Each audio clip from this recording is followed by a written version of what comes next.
دې نقشه کې چې تاسو ته کومه کنده ښکاري دا هغه کنده ده چې شپږ شپېته میلیونه کاله مخکې د یو آسماني ډبرې په واسطه کیندل شوې ده چې د دغې کندې پراخوالی 180 کیلومتره دی چې شپږ شپېته میلیونه کاله مخکې په ځمکه باندې یو ډول حیوانات موجود وو چې ډایناسور نومېدل چې دغه ډایناسورو ژوند د همدغې آسماني ډبرې له امله له منځه لاړل. ډایناسور یو ډول حیوانات وو چې د انسانانو د ژوند څخه مخکې په ځمکه باندې دغه ډول حیوانات موجود ول چې دغه ډبرې په واسطه ځمکې اور واخیسته او د دغه ډایناسور ژوند له منځه لاړ.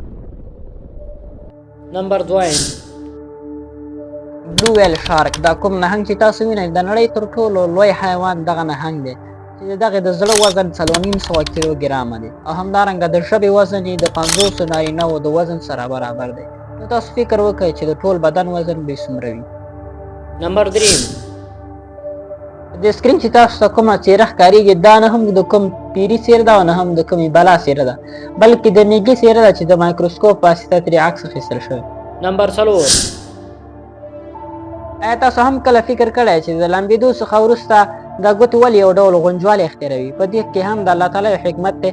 دا په دې خاطر غونجوالی اختیاروي چې موږ سره په اوبو کې د ډېر ښوی او نرم شي په نیولو کې مرسته کوي. هیله ده چې ویډیو به مو خوښه شوې وي درسره یې لایک کړئ او د داسې ښایسته ویډیوګانو لپاره عبدالرحیم حنانزي سره اوسئ. زموږ د یوټیوب چینل درسره سبسکرایب کړئ او فیسبوک پاڼه درسره فالو کړئ.